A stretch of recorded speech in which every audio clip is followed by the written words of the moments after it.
All right, welcome.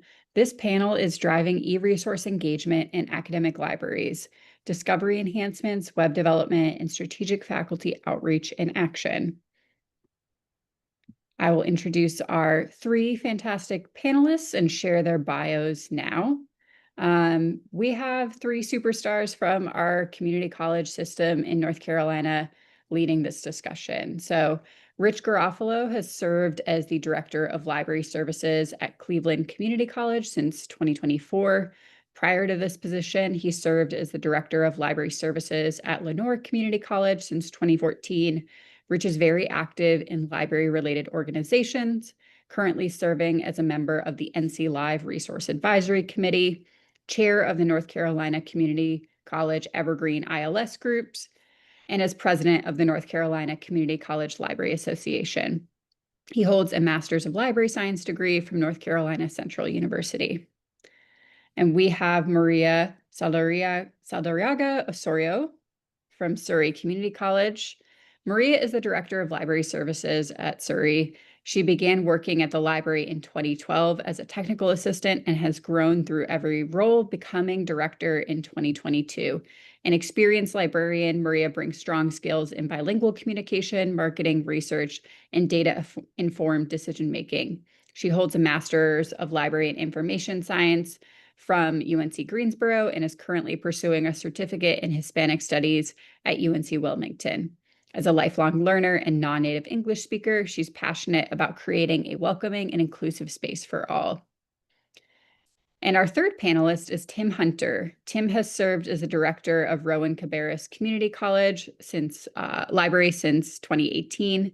His journey there began earlier as he served as interim library director in 2017 and as library services coordinator from 2011 to 2017. Before joining Rowan Cabarrus, Tim built a diverse career in librarianship, holding roles at institutions such as Alston and Bird LLP, the Mecklenburg County Sheriff's Office, Catawba College, and the University of North Carolina at Charlotte. He holds a Master's of Library and Information Studies from the University of North Carolina at Greensboro. And I will have our panelists share a little bit about their context, starting with Rich at Cleveland Community College.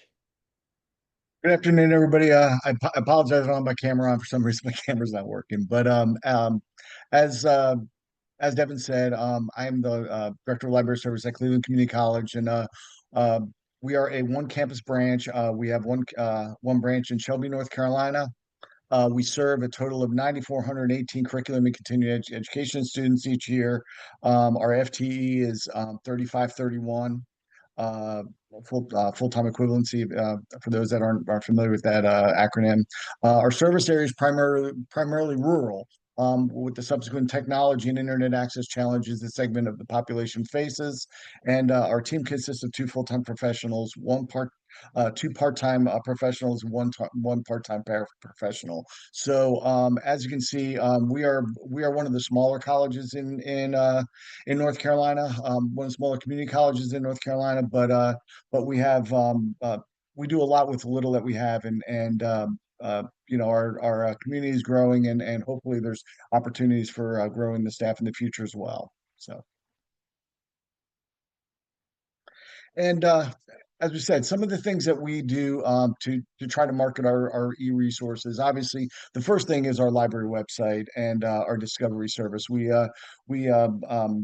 get us summoned through NC Live, and so that's a huge marketing area for us. In that we also get LibGuides through the state library, and those research guides.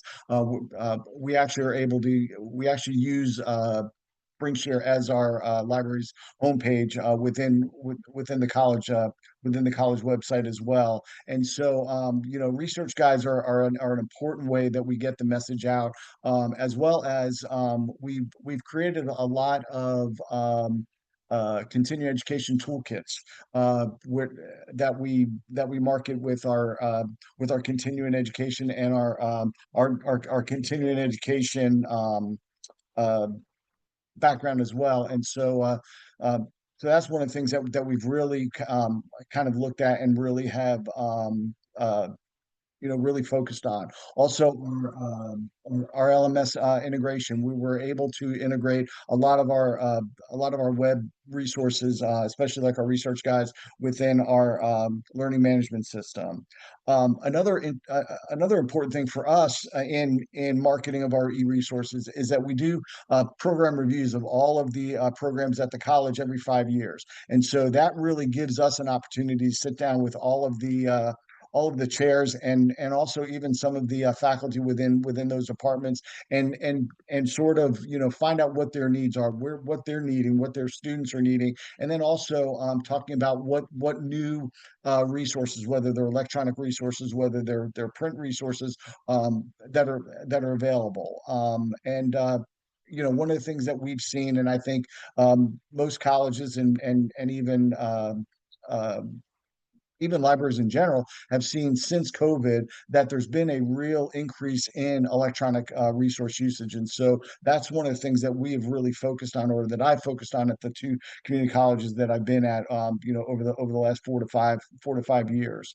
Another thing that we do to really sort of market the, or not sort of, but to market the electronic resource as well, is that we've installed about a year and a half, 2 years ago, we installed a library digital display board right in the library that is right as you enter the library, and where our library is situated, we are one of the main throughways to get from one end of our main building to the other. And so everyone sees that display board. And so each week and each month, we change different things on there, and we'll highlight different types of e-resources on that digital display board.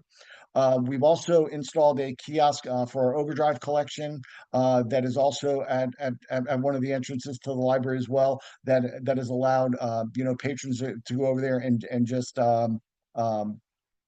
just swipe or there's a QR code that they can access our Overdrive collection. And then we also use faculty and staff newsletters, as well as professional development days, presentations, and promotional giveaways, to really try to promote those, the electronic resources. But the thing that I found that has been most helpful and most important in driving the message of what e-resources are available is just relationship building, building relationships amongst the faculty, building relationships amongst the administration, and just making them aware of what types of electronic resources specific to their areas that are available, and again, keeping that relationship open, of where letting them know, hey, if you find a resource that you feel is beneficial to your area, please let me know, and we'll go ahead and see if we can get that particular resource.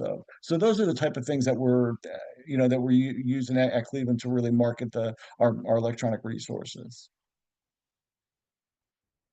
Awesome. And we have Maria sharing about Surrey Community College now. Well, hello, everybody. I work at Surrey Community College. We only have one branch. It's located in the main campus, which is in Dobson, North Carolina. It's a very small town in the south, in the north of North Carolina. We're very close to the Virginia border, by the way. We even serve students from Virginia. We have two full-time people in the library. One of them is me, which is, I pretty much do everything here. The other person is the library archives services assistant, and she's pretty much over the genealogy and archives section of the library. I have 3 part-time paraprofessionals. I don't have any other librarians in my library. It's just me and my boss, who's the dean of instruction. He's also a librarian, but he helps a lot, but he's pretty much occupied in something else. So we serve around over 6,000 students here. Our FTE, and I forgot to put it there, is around 1,400, and it's a small college. I mean, of course, it's one of the. In fact, the 3 of the community college that we're exploring today, I'm the small one. I'm the smallest one. But yeah, it's only one main branch.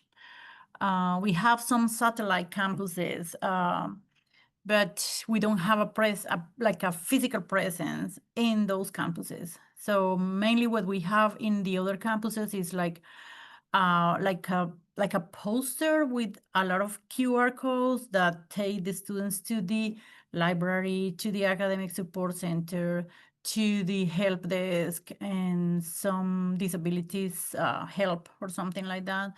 So that's what we mainly have in the satellite campuses. What we do to promote e-resources, our strategies is, of course, the easy to use website. We use the NC Live option, which is very convenient because it really looks nice. But of course, we do that through LibGuides provided by the State Library. And we have also the Discovery service. We have Summon, and we use the best bets there. For example, if we are promoting last year we got the magazines from Overdrive. We started to promote the most popular ones there by title. So if you were looking for that one, it was going to take you to the link over there. Or if we have a class in psychology, for example, we normally link to ProQuest Psychology and things like that. We have best bets for pretty much every class and resources, different resources. We also promote resources through our research guides to support faculty and students. Like, for example, not too long ago, Transparent Language created direct links to several short courses about different like business law and things like that. And relationships is most important. I was just talking to the Spanish teachers and I mentioned that, and they're like, "Oh, Maria, we're interested in that." So we created LibGuide with those links, direct, like the direct links. Sharing news in student newsletters and college social media. That's what we normally do. We have a newsletter that goes to the students' emails every 2 weeks. No, every other week. That's every other week during spring and fall. And we try to promote as many things as we can there. We don't use social media as library. We take advantage of all the followers that the college has. And instead of, it was a waste of time to have our own account. So we decided to cancel that a long time ago. Nobody was following us. We were not interested enough. But when we post things in the college social media, that gets more visibility and likes and things like that. We have been joining campuses events. We try to go and set a table with QR codes to resources related with the subject. Like, for example, the last one we went to is Agriculture Day. So we had some physical books about animal sciences and agriculture, and we also had links to some of the databases we thought were interested for them. We also have QR codes within the shelves, like on the shelves, for easy browsing. So, for example, we have Learning Express nearby, all the testing books, like SAT, ACT, and all of those. So they can just scan the QR code and access the database immediately. But the most important, as Rich said, is building personal connections. If you're invited to a party, just go. If you're invited to a meeting, just go. If somebody goes to the library, if you see a faculty member, just go and say hello, and can I help you or something like that. Just don't leave anybody leave the library without talking to you, which is what we do here. Especially when I see faculty, even if they know exactly where they're going, I normally go and I'm looking for this video, Maria. Oh, do you know we have that video also in Films on Demand or blah, blah, blah. And that's why, in fact, Devon told us that one of our databases that has a lot of use is AB Inform, which is the the business database. And that happened because I talked to the marketing teachers several times. And I told her, hey, we have something that might work for you. Hey, we have something that might work for you. And after, I don't know, maybe 3 or 4 encounters, she decided to try it. And now they're using that one and Data Axle heavily. They love it. But that started to happen because of a personal connection. Okay. Yeah. So this is, sorry. You're good, Maria. Tim, if you want to share about Rowan Cabarrus Community College. Afternoon, everyone. Again, I'm Tim Hunter. I'm with the Rowan Cabarrus Community College. Rowan Cabarrus they have 5 campuses.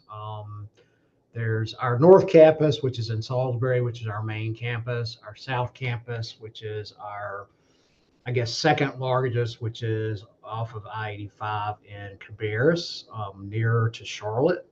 And then our NCRC campus is here in downtown Kannapolis, which is part of the North Carolina Research Campus, which is part of the renewed downtown area. So we also have 2 other campuses that are sort of like satellites. We don't have libraries at those. We do have libraries at these other 3 campuses. So we do have one at CBTC, which is further in Concord, and then we have a cosmetology facility, which is in Kannapolis. Not to mention all of the high schools and satellites that we have through CPCC and those kind of things. We're in a unique situation in our area. I think we serve 2 counties. Of course, we serve Rowan and Cabarrus. Cabarrus is really close to Charlotte, and we're experiencing a lot of that bedroom community kind of thing. So now with Concord, Kannapolis, those areas, we've become sort of a part of Charlotte for the most part. Where we were at one time 20 years ago, 30 years ago, we were a small town with more rural and small town type feel to it. Rowan County still has a lot of rural area associated with it. Still a lot of agriculture there, those kind of things. So we serve really sort of 2 different kind of areas in a way.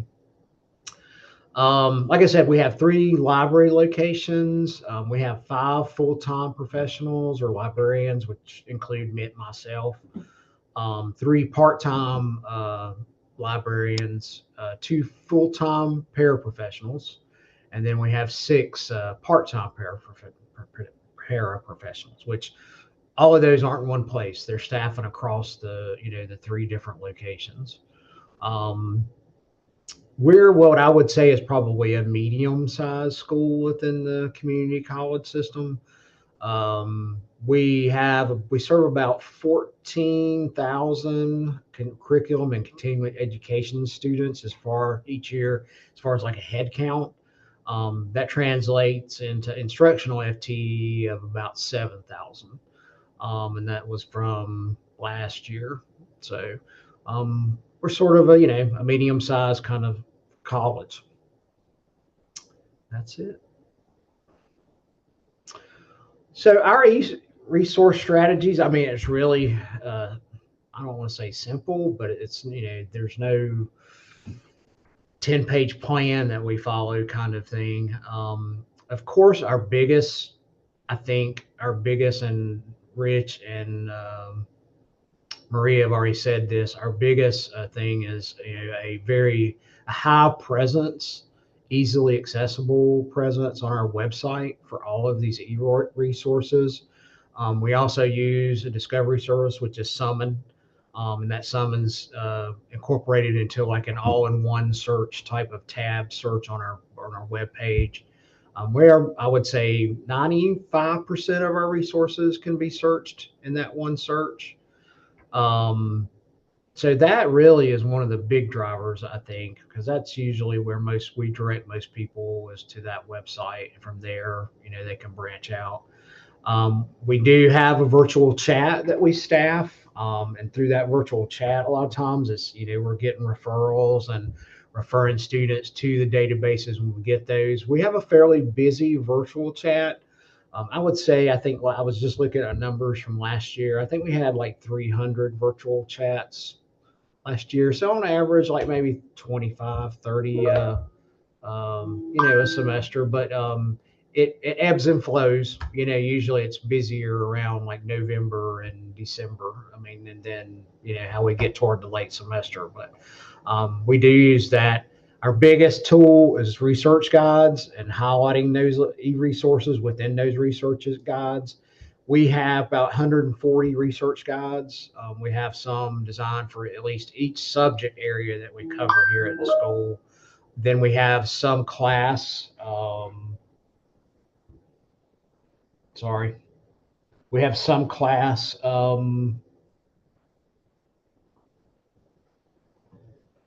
we have some class guides that we have some topic guides that we've done for some of the topics that we know are pretty popular. And we direct, folks out to those guides and things like that. So again, research guides, I don't know what we would do today without it. Those research guides are also, I think Rich mentioned, they're also included in our LMS. So we use the Automagic function of SpringShare to where they're automatically connected with the classes. So, if I'm in, say, English 111, we have a guide that's specific to English 111. So when they click the library link, it immediately goes to that guide that's designed for English 111. So we highlight all the resources, any kind of special projects that are going on that page. And so that sort of becomes the link, for all the students to use. So that we get a lot of our traffic driven off of those and those connections in Blackboard, especially with more and more classes going online.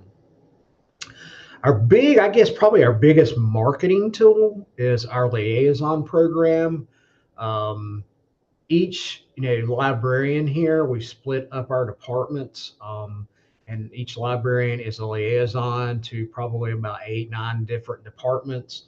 So any kind of new products, any new vendors, any new resources that we get, we disperse those out by making connections through those liaisons to their particular department heads, faculty, those kind of things. So that might be through email. It might be through, one-on-one conversations, things at events. We also use that program to help collect, recommendations for resources, recommendations for our physical resources. So that is sort of like the channel through which we probably do a lot of ours.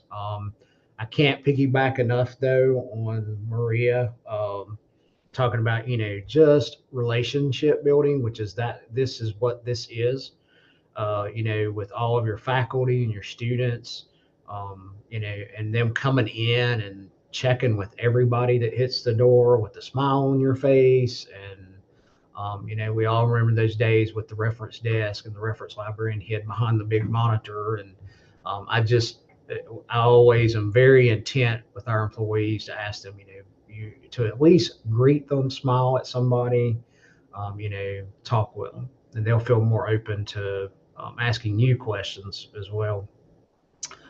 Another thing that we use to highlight a lot of our resources is just statistical dashboards. We do create a statistical dashboard to create some transparency about our resources. We keep that on our website, but in those things, we use that to, when I have to go to a meeting and let my higher ups know, or if I go to our library advisory group, those are things that we do. It's a good way to have some transparency.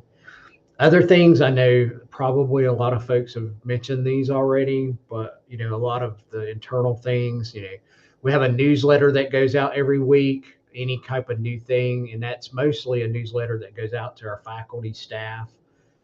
We highlight as much as we can in there.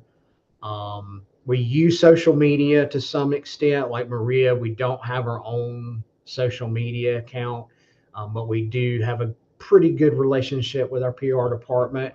and we will, post things occasionally there. The downside to not having your own social media sometimes is, is that, the immediacy of it, because we're going through a second party to try to get something posted, when sometimes we have situations where, we want, let's say we have an assignment or something coming up and we found out about it. It would be nice to be able to post something immediately out there and say, hey, this resource seems to be probably good for those folks doing this kind of thing. So there's downsides and there's positives to it as well. But the college is very serious about its brand. And that's sort of where they've landed with that. Also, other events, we have a summer institute every year that's a faculty professional development kind of situation, convocation orientations for new faculty to let them know. We do have a product called Navigate that the school owns that allows us to send out text and email campaigns. And we have access to that, and we're able to do that. Of course, you guys know with emails, they get a lot of people don't read them. We have had a little bit more success with the text part of it. And we've used that and gotten some responses back from things about that. So that's been good as well. So those are sort of some of the things that we do with the strategies. We have a quick question from the chat asking what program you use for the stats dashboards. How is the data entered manually or automated? It is not automated. It is a homegrown solution. We have created basically a research guide. In that guide, we store our data in Excel spreadsheets that we keep in 365. I'm trying to give you the real simple rundown. We've created charts and using pivot tables of some of the data. And then we embed those charts in the research guide so that, all we have to do, I just got through this past week. I went in, updated all that for the year. So now my librarians or staff can go in and punch in their data, and then it automatically updates on the research guide. So it's a combination of little things. It is manual entry of the data. The most work with it happens at the beginning of the year and the ending of the year. Once it's set up, it's just going every month and plugging it in. We plug in the stats that NC Live gives us for all the databases that they provide to us, plus our stuff that we subscribe to outside of them. So yeah, it's sort of a homegrown solution. We've been doing this for about 10 years. And it's just sort of done. There's a lot of newer products out there that are ingesting that are able to ingest that stuff automatically, but we haven't been able to find anything that we can afford.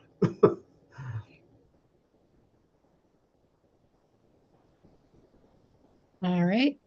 Thank you so much, Tim, for sharing a little bit more about the statistical dashboards. I know there's some questions coming in the chat, but I just want to kind of switch gears and get into the discussion. So our first question is, academic librarians juggle many responsibilities. What motivates you in your library to prioritize e-resource engagement amid everything else? What challenges have you encountered? And what value have you seen from these efforts? And with this, we'll have Rich start things off, and then Maria and Tim will follow. Well, first and foremost, I would say what motivates our library to prioritize e-resources is that that's the number one type of resource that our faculty, staff, and students are using. Our numbers reflect that, and that's why we've started and even Tim alluded to this as well, that in our collection development, probably, 8, 9 years ago, I probably had a 50-50 mix of print resources versus electronic resources. It's probably close to 80-85% now, electronic resources versus print resources. So we understand that those are the type of resources that our patrons are looking for. So that's the number one motivation. Also, the other thing is that what motivates us as well with that is that the tracking part of it. It's a lot easier. It's a lot easier finding out what type of what type of needs that faculty, staff, and students need from that. Also, with a demand-driven acquisition models as well, we can see like what types of resources that students and faculty and staff are looking at, and that they're triggering purchases on, and so we can sort of really craft our collection development policies and focus on those type of areas to acquire those type of resources. Regarding the challenges that we've encountered in promoting digital resources on campus, to be honest with you, we really haven't encountered very many challenges, in the sense of Tim alluded to this. We've got a really good relationship with our marketing team, and anytime we've asked them if we put some sort of marketing regarding our electronic resources together, they've been more than willing to put that on all of the electronic boards throughout the campus. They've also with what Marie and Tim talked about regarding social media. Anytime we wanted to highlight different things or events in the library, as well as highlight maybe a particular resource, they've been very willing to work with us. So.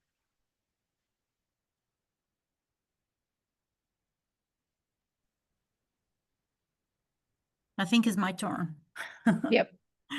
Okay, so what motivates us is pretty much that a lot of our classes are online, especially during the summertime.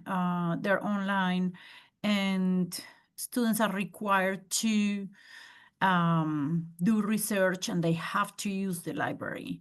So we try to promote as many resources we have. We also, personal relationships are very important. Like, for example, you notice that a teacher is using a movie and he makes students to purchase access to a movie or a documentary or something like that. And you can provide that access, for free for all the students, even if it's only $2, just do it. And, that's one of the things we try. I keep an eye on everything. I keep an eye of what people are looking for in the physical library. I keep an eye on the searches. You can do that in Summon. You can check what people are searching for, like the keywords they're using. So you can start to promote, and you will have a hint of what they're looking for, and which class they're taking, okay? You don't know who, because we don't have really students' data in Summon, but we do know what they're looking for.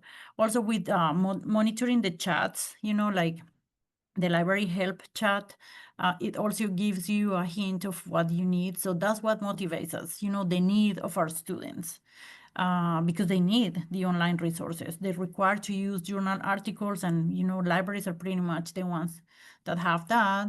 And I know they use Google Scholars and all of that, but sometimes they don't have access to the full text article. That happens frequently with the nursing students, because they normally Google everything, and they go to, I don't know, any website, and they realize they don't have access to that, and we do. And every time I go to the classes, I say, yes, that's fine, just Google it, that's fine. Just hit me an email when you cannot find the full text, and that way you can promote, our resources. But when you talk about challenges, again, for example, if I notice that a class is doing certain kind of research, promoting a database is a little bit challenging in regards of timing, because, as I mentioned, I don't have access or control to the social media. Our process is a little bit long. We have to post that in an internal system, and it has to be approved by 3 people. So it takes a while. And one of them is one of the VPs. So it takes a little bit sometimes. So what we do in terms of timing is that, I'm sorry, but I have this light. It turns off automatically. We plan ahead our marketing posts to try to cover what they're doing during the next 2 weeks or so. Okay. So yeah, what motivates us is that they're using it and they need it, and we try to promote as much as we can. And what the challenge is, the timing is pretty much that. The other challenge is that we don't get to communicate with the online students that much. I wish we had more control over that. We're not allowed to send massive emails to all the students, for example, or even faculty or staff. We don't have that option here. So yeah, the communication part is a little bit, marketing that part through the marketing tools or resources is a little bit complicated. Yep.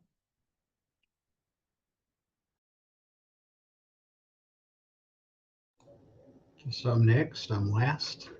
What motivates? I would think in my mind, there's two, and Rich again sort of alluded to some of this. There's been two driving factors in the academic libraries, I think, if it not all across all types of libraries, historical things that have driven us to motivate and prioritize e-resource engagement. One is just the physical move in education from more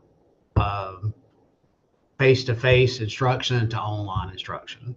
And those students, if they're in online classes, they're not going to be here anyway. So we've had to try to do an equalizer to try to be sure that they're getting the same resources that someone who could walk in the library here could get. That's the one factor. And then, of course, we all remember the other. It was the pandemic. When we were all sort of, I don't know other libraries, but the physical space here was closed for over a year and a half. So we were serving solely, virtually and working from home kind of thing. So those two things I think have what has driven it that way. What motivates us a lot of times is really we're meeting the students where they're at. We're trying to be proactive, I guess, and anticipate where the next steps, the next things are going and be ahead of the game. But sometimes, it happens so quick, just like the pandemic, that you just sort of have to adapt and make those changes. I think those are the two driving things behind the prioritization of e-resources in the last 5 years. Again, what challenges have we encountered? It doesn't. We have tried so many things to promote anything in the library. And no matter what we do, we still will have students and faculty come. I had no idea you offered that, and it's like, and we put 15 emails, we put 15 social posts, we have signs up about it everywhere. It's just, so sometimes it can be a challenge, like hitting that right avenue or that right mix of marketing to be sure everybody's available. One thing, I sort of alluded to it before, but one of the things too is just, I think our instruction is probably our biggest marketing tool. Trying as much as possible to get the students in to do instruction, the faculty to be part of that, letting us be part of assignments and those kind of things to drive that usage. And I think that, we've done really well with that, so I think that really helps ours a lot. And I know that differs from college to college. Most of I would say probably like 80% of our English classes, we get them at least twice. We're probably doing 1 or 2 big orientation type sessions with nursing and some of our other big programs. So we've been successful with that, and I think that's helped drive some of our e-resources use. But Devin, just to piggyback off of one thing that Tim said there, Yeah. as well, is that in regards to meeting the students where they're at and having to provide equal resources for those distance education students versus as well as for those those students that are on campus. That also is part of our mandate from our reaccreditation body as well. SACS reaccreditation, in that we have to clearly show every 5 to 10 years that we are providing the same services for our distance education students as we are for our students on campus. And so that's another motivating factor, to make sure that we are providing the similar and like resources as well. The trend of CCCP students as well is a big section for all of our colleges, I would imagine. And I think that also drives a lot of it too, because so many of those CCP students are actually doing it remotely. Even though they might be sitting at their high school, they're doing it remotely and needing those additional resources. Yeah, that's definitely something that we've noticed across our community colleges, with high school students being a core part of the student body. Our second question is, how have you engaged faculty in promoting or integrating e-resources into their teaching and research? What has helped you build those partnerships? What strategies have been successful? And I know that we've gotten questions in the chat about how do you get buy-in from faculty? So feel free to touch on that in your responses. And if you want to highlight anything about your LMS integration, that's a question that came in from chat. But with this, we'll start off with Tim kicking things off, then Rich, and then Maria. Remind me if I leave anything out. I know you just read all those, but I missed all those. But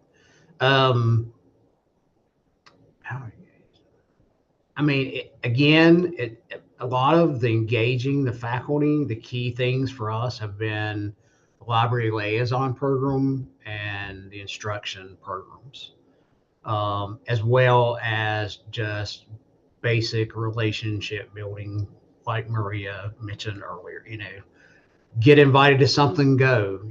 Like for instance, our SOAR program, which is our part of our continuing education, but it's for the students, what we used to call compensatory education. We participate highly with them. So we get invited to their graduations. We go to their graduations. We go. We do book clubs with them. Anytime we try to get any type of invite to do something, we do that. So that's one of the big things. Just relation. I saw where Lisa just said relationships. And we do that through a variety of ways, like the liaison program, the instruction, attending all these other events, participating in faculty development kind of things that we do. So it's just basically where they get tired of seeing us, I guess. And finally, you get that break, and that person comes in and they're like, wow, I didn't know that. And from that point forward, it's just a relationship grows. So, it's just like anything else, relationship and building trust, those kind of things. What has helped us build those and strategy? Again, it's just persistence. One time talking to somebody is probably not going to be enough. And you got to give your faculty, you got to understand too, sometimes with them, we work with a lot of part-time faculty. So, this isn't their quote day job, and so getting them at the right time, them having time to engage with that, it's tough. and the full-time faculty are a little easier. But we have so much that are taught by part-time faculty that it's hard to make those connections with them. And and when you do make a connection, they're here 1-2 semesters, they're gone, and there's somebody else new in. So it's a constant thing you can't ever say, wow, I'm getting all this participation this semester. Well, next semester is a totally different thing, because you could have lost half of those people that you were working with. So, it's just I guess being persistent and consistent are the two things that I would say. There was something, did you say something about the LMS integration? Yeah. With your LMS, is there a library search button, or is there a link that's like populated in all the course sites automatically for the library? There's a link, and it will say basically like library resources. And so instead of clicking that link and it taking you to our home page, it's set up through an LTI. So when they click that link, it automatically goes to the right guide that they need. So if they're in English 111, they click the link, they're going to get the guide for English 111.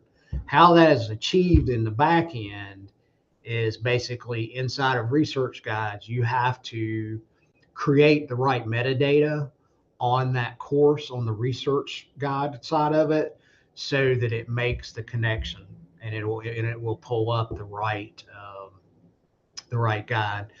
There's pretty good documentation in LibGuides about how to set that up. There's also a manual version of it as well, and I forget what the automatic one is, the one that does the automatic thing where it connects it. There's a manual button as well. I can't remember how that one works, but so there's a lot of work on that back end, but once it's set up, it's pretty automatic. And then you have to stay aware too, like if you're adding a course or you add a guide or something like that, you might have to go back in and tweak that metadata to make sure it's connected properly.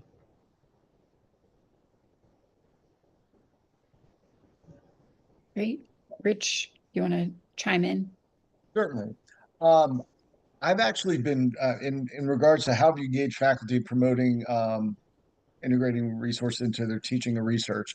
One of the things that I was most fortunate when I arrived at Cleveland Community College is that the administration was very much a proponent and very supportive of the library, and in particular, the VP that I report to, who's vice president of academic affairs at Cleveland Community College, is very supportive of myself, very supportive of the libraries. And from day one, when we had when we had our convocation, and then also when we had our professional development day with all the faculty, he stressed saying, "Hey, look, this is our new library director.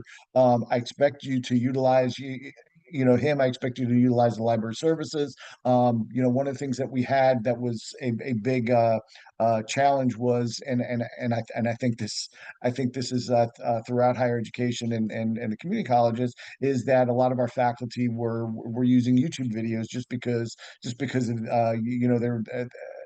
they were there. They're easily accessible. They're easily, uploaded into the LMS system. And so, that was one of the things, was educating the faculty, saying, hey, look, yeah, you can use these YouTube videos, but you don't know who's producing them. You don't, also, you don't know, a lot of them may not be ADA compliant. Tim mentioned about CCP students. We've got a large number of CCP students at Cleveland Community College as well, and those CCPs, the Cleveland County Schools, will not allow certain types of YouTube videos, and in fact, we are the vetting process for those YouTube videos. So getting the faculty to understand that, hey, we've got a significant number of databases that have the type of information that you're looking for, and just kind of engaging and promoting that as well. Also, one of the other things too, Tim talked about the LMS system and how the linking to the library works. One of the things that I found that has been beneficial too is, especially with part-time faculty and new faculty, is a lot of times they don't know how to connect videos and resources within the LMS system, and being able to walk them through that process and assist them, that's another aspect of building that that relationship with the faculty. And so those are the type of things that we've done as well. And like I said, it's just a matter of you know l- like we've talked about, and we've sort of sound like a broken record here, but it's building those relationships, and like I, I know I've had a couple faculty that have revamped their completely revamped their courses, and they reach out to me about library resources that would help in revamping those courses. We're heavily into, I don't know if any of the other schools are heavily into doing this, but we do Quality Matters courses as well as STAR courses. And so as these faculty are building those STAR courses, and they're needing resources for those courses, a lot of times I've been able to reach out to those that I know are building those STAR courses and those Quality Matter courses, and saying, hey, look, I see that you're trying to build this. I know you're going to need some supplemental resources, for those classes. Let me know if there's anything I can help you with those supplemental resources. And so that has helped, because I've had about 5 or 6 faculty reach out to me that have been building those courses, that we've kind of met and kind of integrated some of those. So just even just knowing like what your faculty is involved in, are they revamping their courses, because those are usually a good time to really kind of get in there and say, hey, here's some library resources that may be helpful in you revamping your courses. I guess it's my turn. um, Even if it's faculty, they really don't have a clue of what databases we have. And when you talk to them about databases in a very technical way, they're not interested. Okay. So the way to approach them, even if they're faculty and they have been supposedly, very familiar with libraries, just promote things that are like very common, like, oh yeah, we do have access to the New York Times. Oh yeah, we have documentaries from HBO and PBS, and because they use them, they come to the library to check those out as DVDs, and when they have an online class, they know that they have access to those, for example, through the online resources, to the e-resources. So that's a good way to promote things. Like just talking to faculty about our resources in also a very familiar way, like the Wall Street Journal, the things like that. The partnerships, you never know when you're gonna, you just don't focus on faculty, because sometimes staff is also a good resource, because they talk to faculty as well. So they might tell someone, oh yeah, I talked to Maria and she said that they have access to this or that. So that's very important. And training your staff about what you do. For example, when I have a student or a faculty member coming for a research, whatever it is, and I work with the person for a little bit, I go and talk to my staff, like the 3 people I have, and I let them know, I use this database, I use that database, I use it this way, blah, blah, blah. We have this, we have access to this. So make sure if someone else comes and asks for that, let them know. So that's what a strategy that I use is constant training, like everyday training, every day. So yeah, that's what we do. Yeah, but basically, again, personal, building relationships is the most important. Yeah. All right, we are going to move on to question 3. What do you do when you have a new resource that you need to promote? And how do you hit the ground running with tools and strategies? And Maria will start this off, and then Tim and Rich will follow. Yeah, when we have a new resource, first of all, I explore the resource to see what the resource is and how it works and all of that. And when I know how to use it, I normally email a person, because remember, we're not allowed to send massive emails. I cannot do that. We don't even have a newsletter for faculty, so we don't have that. We are not part of the orientation or the opening days during the first days before classes. So just for me, it's just send an email to the faculty member that I think, I'm sorry about this, the faculty member that can take advantage of that. For example, the last database that you provided, which is the primary sources database, I was like in contact immediately with the head of the history department. And I'm like, Corey, this is something interesting. I know your students use primary sources all the time, and this is going to be something they can use. And he was very thankful for that. So it's just like one-on-one. That's what I do. Same with the marketing tools. It's just show the faculty member how to use them when they arrive. Like when we have access, once we have access and we know how to use them, just share that. But I do it just one email, okay? So if it's something like movies or something like that, that is like more popular, yeah, I normally use social media. But when it's a database, like the one that like primary resources, I normally email the person in question. Yeah. Yeah, I would say our approach is pretty much the same way. If we run across something, it's like, yeah, it come to mind like 3 or 4 people we think might, want to use this in their class, and then we'll send an email or one-on-one if we see them in the library, whatever. Hey, we do have this. Something that we do, and I was just thinking about this, is we do try to do customized tutorials sometimes for a particular type of resource, and we host those. We do subscribe to Niche Academy, so we're able to create those tutorials in there. But you can do simple little videos, and then post those things in YouTube, etc. And it takes time to do those things, but sometimes we'll do those type of things as well and share those with the faculty members. And then the faculty members sometimes embed those tutorials, into their classes. With Niche Academy, we're able to actually create the tutorial. They can embed that tutorial inside their class, and they can even include it as a grade. So we're able to actually do that. We've done one on citation styles. This isn't e-resources, but we've done that. We also, of course, AI is the hottest topic. So we did one just on like sort of the ethical use of AI, and we've had a few faculty members include that in their course. So, and we try to just let them know about those things that we're generating as well. So, but yeah, usually the best way, we do all that other stuff. We'll send the emails out, we'll post flyers, we'll put it in our newsletter that goes out weekly. But usually, again, the best way is like starting with those few people that are going to use that resource and might want to use that.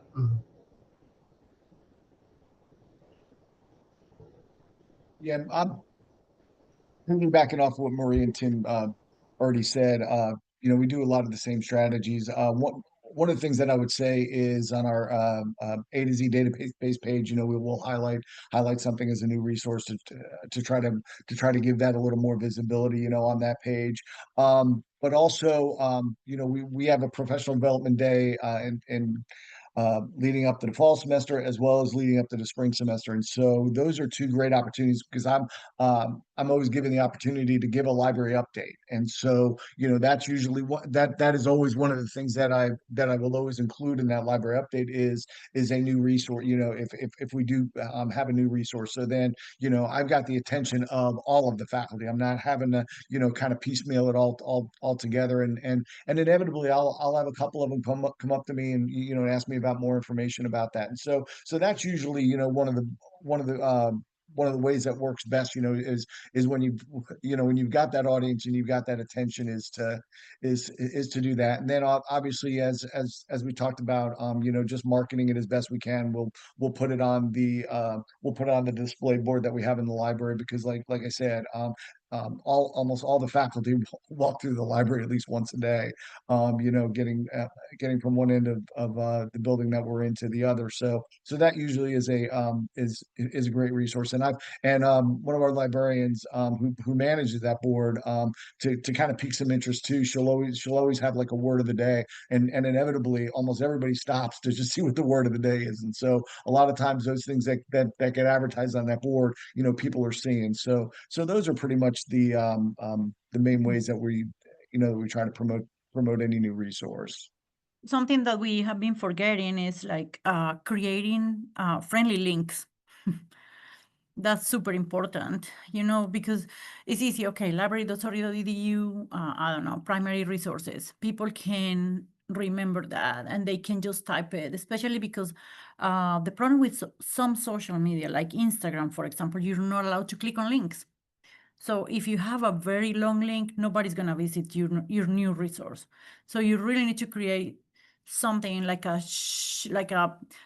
even a bit.ly link, maybe if you can have the bit.ly link with the resource, but LibGuides, you have the option to create those with LibGuides, which is very useful because it promotes your library, because, for example, our links are going to be library.sorry.edu/whatever database we want. And we can call it in an easy way, something that they can remember. So creating short, easy links is also a good strategy that works, I think.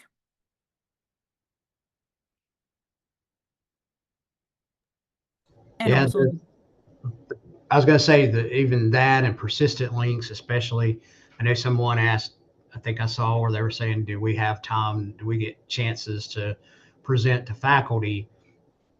When you're embedding things in Blackboard or in whatever LMS you're using, it's important to have the persistent links that have the proxy on it if you're using a proxy. So the only way around that is getting access to your faculty in some shape or format where you can do some type of instruction with them or have instructions somewhere. We have a LibGuide that's totally internal that we set up that basically is just information like that for all of our faculty. This is how you embed a link. This is how you put a link.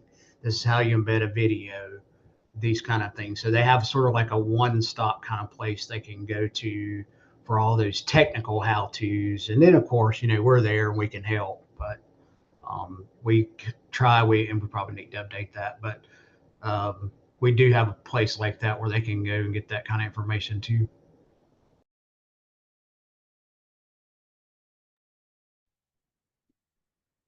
All right, we have one more question before Q&A. I know we're heading a little bit over time, but with this final primary question, how do you track usage of e-resources? What tools or metrics are most useful to you? And have you used Summon or other platforms to support this work? Tim will kick things off, and then Maria and Rich. I think I've already addressed some of this, but yes, we do track usage of our e-resources. Again, like I said, we have created our own homegrown sort of statistical dashboard that we have linked off of our website, and anyone can see that stuff. What type of tools or metrics are most useful? I look a lot at the full text views. I think those are the most important because that means someone actually opened it, looked at it, and possibly used it. Of course, you can see sessions, you can see searches, all these kind of things like that. But I think full text views to me is one of the most important ones for database usage. Videos, website views, we look at those to track, the views for our research guides, our tutorials, things like that. We do use Summon to pull some of that data, and Summon has a pretty decent reporting ability. Maria mentioned early on, it's a good way also to pull up and see what kind of searches were done, because then that tells you what type of resources you might need to be looking at to add, or what they're searching, or those kind of things. Another thing too, just that reminded me, you can do the same kind of thing inside your research guides. And what I have found over the years, no matter how much we try to make this distinction, is when folks go in, they want to start their search sometimes in the search interface in our research guides. So you'll see them actually searching subject terms and things in the research guide. And so I will sometimes occasionally pull up those searches, and it gives me an idea of maybe, hey, we might need like a topic guide, because I'll see things in there like where they'll do, say, abortion or something like that. That might be a good way, another channel to get them to the right place, because for whatever reason they found the research guides and it's like they're trying to search the research guides like a database. They don't understand that distinction, that it's a list of databases. So a lot of times, you can see those subject searches in there, and that'll help inform you maybe of other things you might need to do, add resources, add some guides, those kind of things.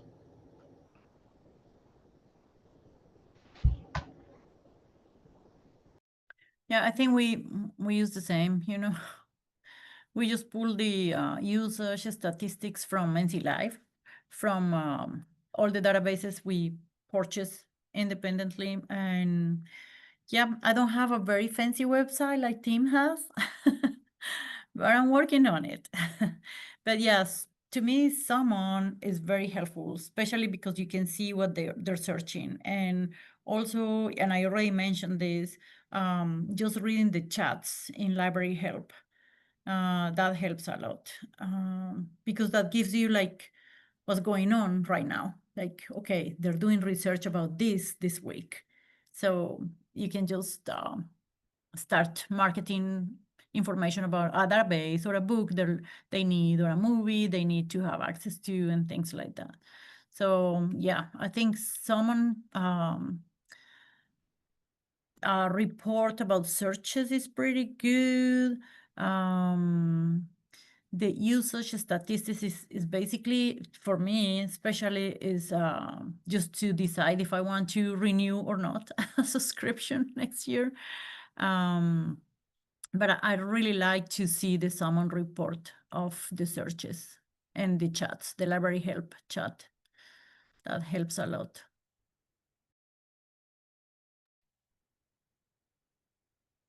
Yeah, I think Tim and Maria pretty much covered all of these questions. I use everything that they were talking about, in that, each of the vendors has a way to track the e-resources. Obviously, NC Live has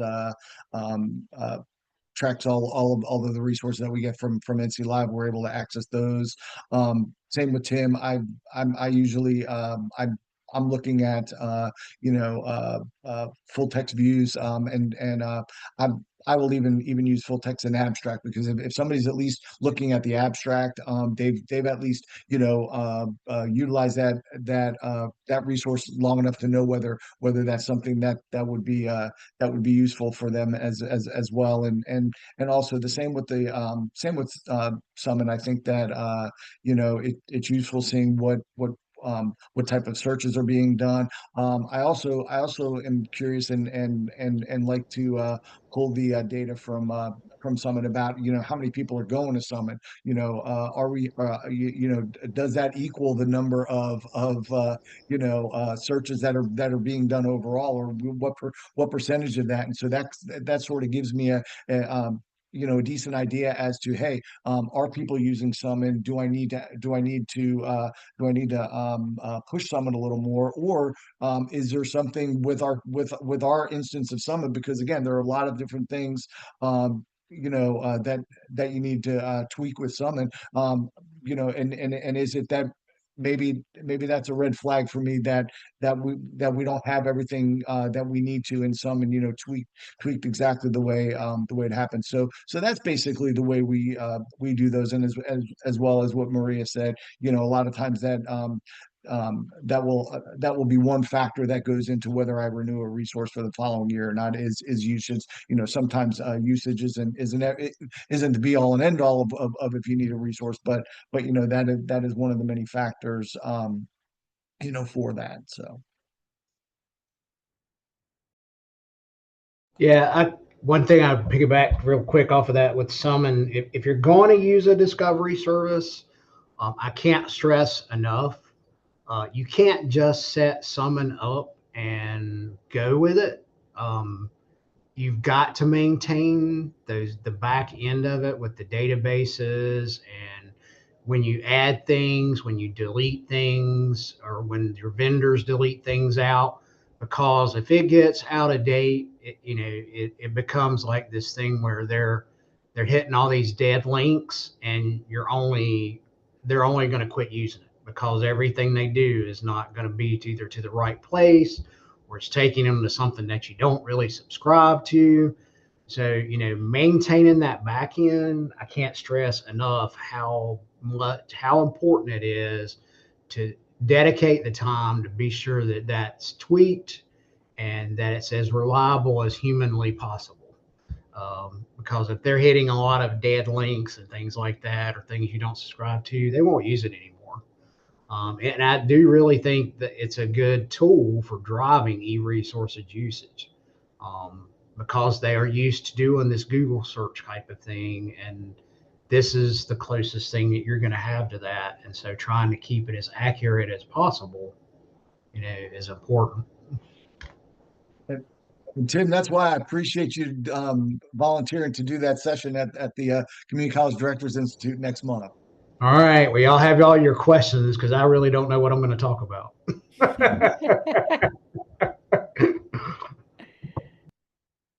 Just to add with that, Zach Housel from Rowan-Cabarrus Community College was part of our Summon webinar in the fall, where he talked about some of the customization on the back end that y'all have done with Summon. That's on our YouTube channel, folks. If you really want to get in the weeds on Summon, we have another Summon webinar that's coming up next month, so stay tuned for info about that. Because we know with our member libraries that there's always tips and tricks that can be learned, new updates to the platform to make it as useful as possible. And with our usage stats, keep an eye out. Our usage stats portal is undergoing a transformation, and we are excited to unveil that soon. Any questions? I know we're over time, but feel free to add any questions in the chat. We have a question from Tina asking, do any of you have buy-in from your IT to add a menu link in your LMS like Moodle? If so, how did you get it? We do. We're all in there. We're part of the same department. In other words, we all are in academic support. So we work very closely together. We actually, the way our structure is, it's, we're set up where tutoring, library, and e-learning are all part of the same department under academic support. So, and I'm over tutoring, so there's only two of us. But so it's a little easier for me, I think, because I have personal relationships with those directors. And my boss actually is a former e-learning director, so she's very into us being involved and having a presence in there. So again, I think it's just like anything else. It's just keep talking and telling them how important it is. Play the accreditation card. Because accreditation is when they come, it's time to accredit. They're looking at that kind of stuff, seeing how involved you are. So